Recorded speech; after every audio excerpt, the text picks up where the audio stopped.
Hello everyone. In the last video we discussed about the functions of management. Let's take today a new topic, that is coordination. Now this is another 8 marks question in your question bank, very important from the examination point of view. Let's discuss now coordination, the meaning, definition and the characteristics. Let's take first the meaning. Now what do you mean by coordination? A coordination is a process by which a manager integrates and unites the efforts of various individuals and departments to achieve organization goals. In fact, it is called as the essence of management. Now, it is just like a thread which binds every department in the organization. In a layman's language, you can say coordination is just like a thread of a garland. So, coordination binds every individual and departments in the organization. Let's look at the definition. The coordination is a process by which a manager develops an orderly pattern of group efforts among his subordinates and secures unity of action in pursuit of common organization goals.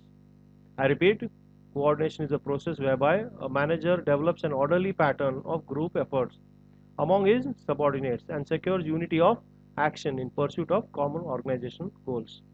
For the meaning and definition, you need to write this much. Once again, the meaning, coordination is a process by which a manager integrates and unites. These two words are important. In case you don't want to write these two words, you can write synchronizes. Coordination is a process by which a manager synchronizes, or you can say integrates and unites the efforts of various individuals and departments to achieve organization goals. It is a binding force which binds various functions in the organization. It is just like a thread of a garland which binds every individual and department in the organization. This is what you need to write for the meaning and the definition. I have shown it on the screen. This is what you need to write to get 2 marks. Now let's move forward to the characteristics of coordination. There are 6 in all. The first is it integrates group effort. Now coordination integrates the diverse interests of the group into some purposeful activity. It gives a common focus to group effort so that the objectives are achieved as planned. Now every individual in an organization has got different aims or different goals, but it is through coordination that every individual's efforts is directed towards common organization goals. Hence it is said coordination integrates the diverse interests of the group into some purposeful activity. It gives common focus to group efforts so that the goals of the organization are achieved. Now this is the first point. To the second point, it provides unity of action. Now the main purpose of coordination is to ensure unity of action.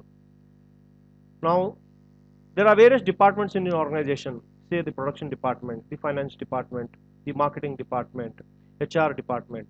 Now every individual department, their goals are aligned towards common organization goals. Hence it says coordination provides unity of action. What you need to write is the main purpose of coordination is to ensure unity of action.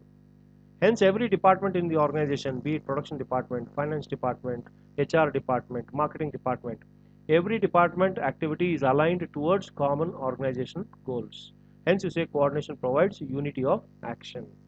Take the third one. It's a continuous process. Now coordination is not a one-time activity. It starts with planning and continues till controlling. This is what you need to write for this point. Now it's a continuous process. It starts with planning. It's not a one-time activity. It starts with planning and ends with controlling. It continues till controlling. The fourth one is coordination is an all-pervasive function. Now it is practiced at all levels, whether it's top management, middle management and lower level management. It is practiced at all levels. Why? Because the nature of the jobs in an organization are interrelated and interdependent. Every individual job in an organization performed at different levels are all interrelated and interdependent. They are all focused towards achieving common organization goals. Hence you say coordination is an all-pervasive function. It is practiced at all levels. Why? Because the nature of the jobs in an organization are interrelated and interdependent. In the absence of coordination, there is confusion, chaos, instead of harmony and integration. This is what you need to write for this fourth point. Take the next one. It is the responsibility of all managers.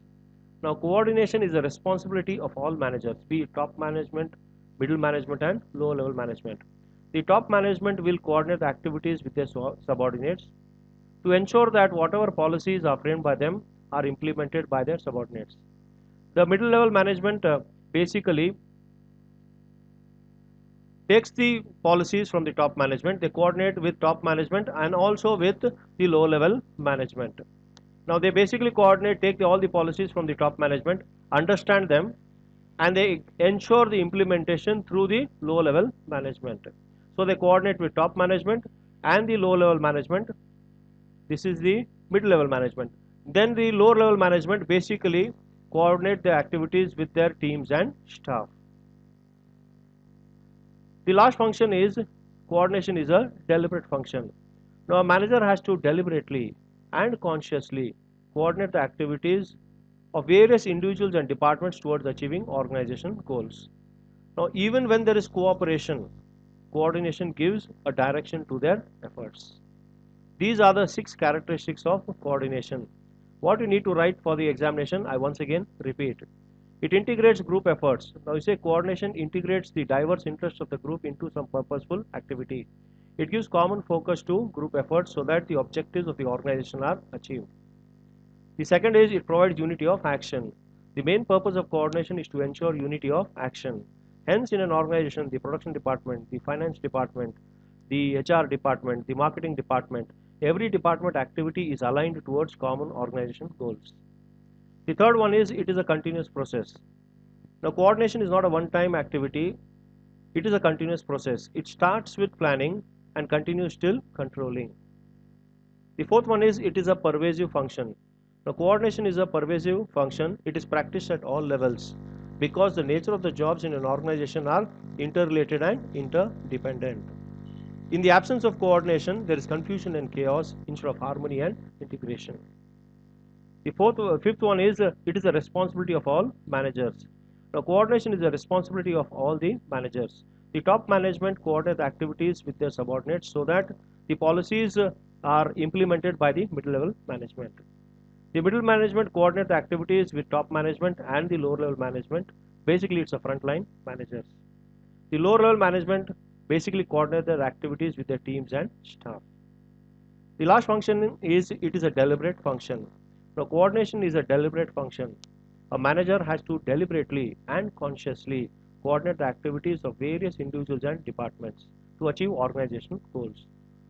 Even when there is cooperation, coordination gives a direction to their efforts. This is what you need to write for the characteristics. It's 8 marks question, very important from the final exam point of